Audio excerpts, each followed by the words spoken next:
Hello दोस्तों, मैं हूं संदीप होला और आज मैं आपको बताऊंगा कि क्या है नेट बैंकिंग या इंटरनेट बैंक। इंटरनेट बैंकिंग एक वरदान साबित हुआ है।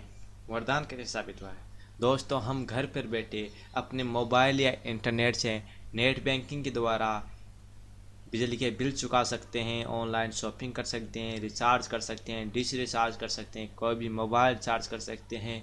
मतलब हर काम कर सकते हैं जो हमें पहले बाज़ार जाके करना होता था। जैसे ऑनलाइन फॉर्म भर सकते हैं, इससे पे कर सकते हैं। आज मैं आपको बताऊंगा कि नेट बैंकिंग कैसे लें। नेट बैंकिंग लेने के लिए आपको अपने बैंक में जाना पड़ेगा। आपकी कोई भी बैंक हो चाहिए, हर बैंक नेट बैंकिंग देती है आजकल। सबसे पहले आप अपने बैंक में जाकर मैनेजर या जो भी वहाँ पे बैठा है बाबू, उससे जाकर कहेंगे कि सर नेट बैंकिंग का फॉर्म दीजिए। वो आपको यूज़र नेम और पासवर्ड फॉर्म भरने के बाद में देंगे। फॉर्म भरने के 24 या 48 घंटे बाद में आपकी नेट बैंकिंग एक्टिवेट हो जाएगी।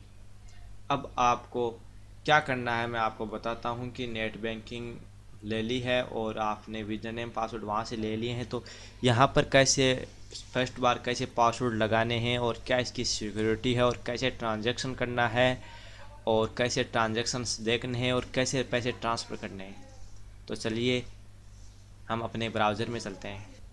दोस्तों, मेरे पास SBBJ बैंक है जिसकी फुल फॉर्म है state bank of Bikaner and Jaipur. उसकी नेट बैंकिंग है, तो मैं आपको बताता हूँ कि कैसे ट्रांजैक्शन करें। SBBJ और SBI की नेट बैंकिंग एकदम सेम है क्योंकि ये इंट्रा बैंक है SBBJ SBI की। तो चलिए, सबसे पहले आपने जिस बैंक की नेट बैंकिंग ली है उसका आपको लिंक मिल जाएगा, या गूगल से ले लें या फिर आपकी जो पासबुक है उसके पीछे भी मिल जाएगा। जो मेरी बैंक का लिंक है www, आपको ध्यान में रखना है www आपको लगाना है और उसमें टाइप करना है SBBJ ऑनलाइन। जो आपकी बैंक का एड्रेस है वो आपको डालना है। हो सके तो पहले HTTPS भी डालना है आपको, पेरेंट, क्योंकि HTTPS डालेंगे तो वो सिक्योर हो जाएगा।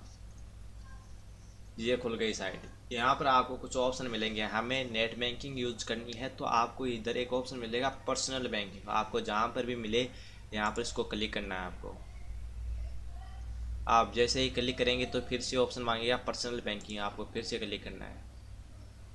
यहाँ पर ये मांग रहा है कुछ सिक्योरिटी बता रहा है कि ऐसे ऐसे HTTPS डालें और एस डालें। HT मीन्स सिक्योर, इस HTS का अर्थ होता है सिक्योर।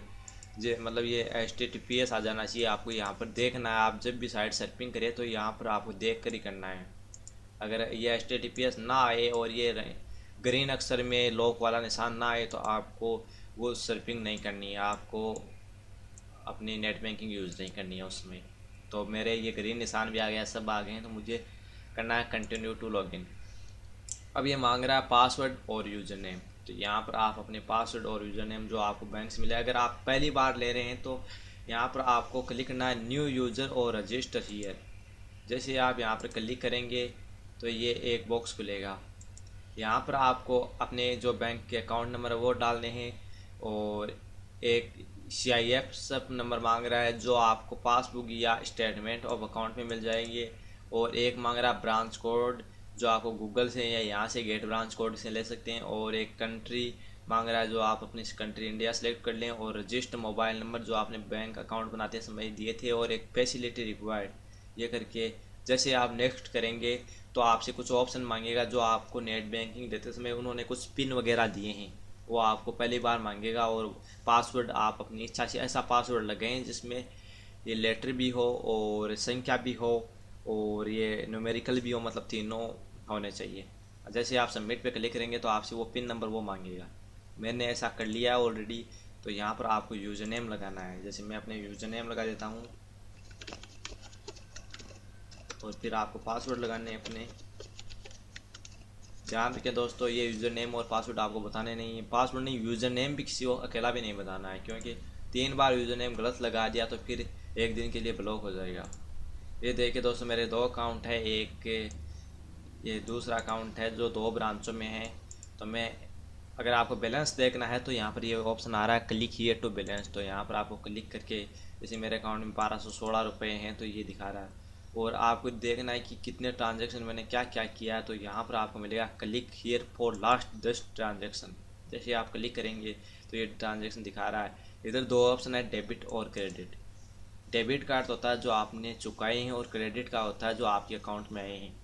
जैसे कल मेरे अकाउंट में 20 तारीख को 1000 रुपये हैं, और परसों मैंने 111 रुपये पे किए थे। फिर उससे पहले 1000 रुपये मैंने डेबिट किए, 30 रुपये से 711, ये आते जाते रहेंगे। और अधिक देखना है तो आपको यहाँ अकाउंट स्टेटमेंट पे क्लिक करना है। यहाँ पर आपको अपना अकाउंट सेलेक्ट करना है, और फिर यहाँ पर आपको मिलेगा बाय डेट।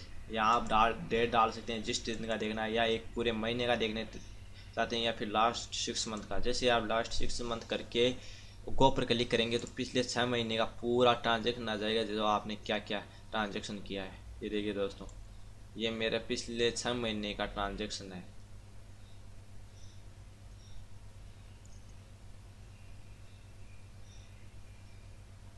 इसको आप यहाँ से प्रिंट भी कर सकते हैं। और अब मैं आपको बताता हूँ कि अपने पासवर्ड कैसे चेंज करें, कैसे अपने फ़ोन नंबर चेंज करें। तो यहाँ पर आपको ऑप्शन मिलेगा प्रोफाइल, उसमें जाइए। यहाँ पर आपको पर्सनल डिटेल या चेंज पासवर्ड पे क्लिक करेंगे तो आप यहाँ से पासवर्ड चेंज कर सकते हैं, लेकिन पहले आपको ये प्रोफाइल पासवर्ड मांग रहा है। तो यहाँ पर आप अपने प्रोफाइल पासवर्ड दे दीजिए।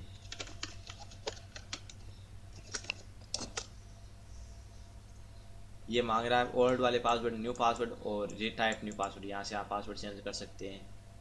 और हाई सिक्योरिटी ऑप्शन, इसमें क्या है बताता हूँ आपको मैं। इसमें ये बता रहा है enable high security for intra bank beneficiary credit benefit transaction. जब जैसे ही आप कोई ट्रांजेक्शन करे किसी दूसरे बैंक के अकाउंट में पैसे भेजें, तो ये मांग रहा है आपके पास OTP, वन टाइम पासवर्ड आना चाहिए। वन टाइम पासवर्ड क्या होता है दोस्तों? वन टाइम होता है जैसे ही आप कोई ट्रांजेक्शन करेंगे तो 4 या 6 अक्षरों का एक कोड आएगा आपके मोबाइल में, वो कोड आप लगाएंगे तो ही वो ट्रांजेक्शन हो पाएगा। इसमें मैंने कर रखा है यस। उसी तरह enable high security for merchant transaction, अगर आपको मोबाइल रिचार्ज या डिश रिचार्ज करना है तो उस समय आता है, उसको मैंने नो कर रखा है। उसी तरह enable high security for IRCTC, इसके लिए यस या नो मैं कर नहीं सकता क्योंकि ये अनेबल ही है, इसको हम नहीं कर सकते। ये आएगा ही, पहले तो ये सिस्टम था लेकिन अब है one time password is mandatory for all IRCTC, मतलब इसको हम नहीं कर सकते, ये आएगा ही OTP, बिना OTP के नहीं होगा। उसी तरह ये SMS या वॉइस कॉल चाहते हैं, यहाँ से मांग रहा है। और mode of authentication through OTP, ये SMS मांगेंगे या फिर मोबाइल ऐप पर कुछ चाहते हैं, लेकिन यहाँ पर आपको SMS करना है। अब अगर दोस्तों आपको किसी के अकाउंट में पैसे भेजने हैं तो आपको यहाँ पर ऑप्शन है पेमेंट एंड ट्रांसफ़र, उस पर क्लिक करना है। अगर आपको ही आपके दूसरे अकाउंट में पैसे भेजने हैं तो यहाँ पर क्लिक करें, जो SBBJ में है। और एक दूसरों का अकाउंट है लेकिन वो SBBJ है तो यहाँ पर क्लिक करें।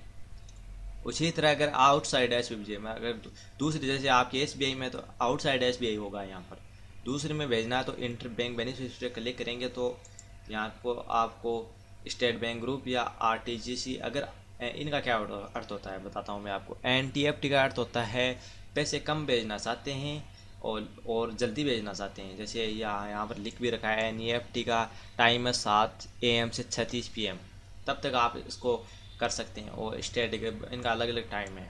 आपको अगर स्टेट बैंक ग्रुप जैसे SBBJ या दूसरी बैंकों में भेजना है जो स्टेट बैंक ग्रुप की है तो यहाँ पर प्रोसीड करना है, या अदर बैंक जैसे HDFC बैंक का तो NEFT में करना है। उसी तरह दोस्तों आपको मैं बताता हूँ, एक क्विक ट्रांसफ़र नया फंक्शन आया है, उसको कैसे देखते हैं। वापस जाते हैं पेमेंट और ट्रांसफ़र में, ये यहाँ पर ऑप्शन मिलेगा क्विक ट्रांसफ़र।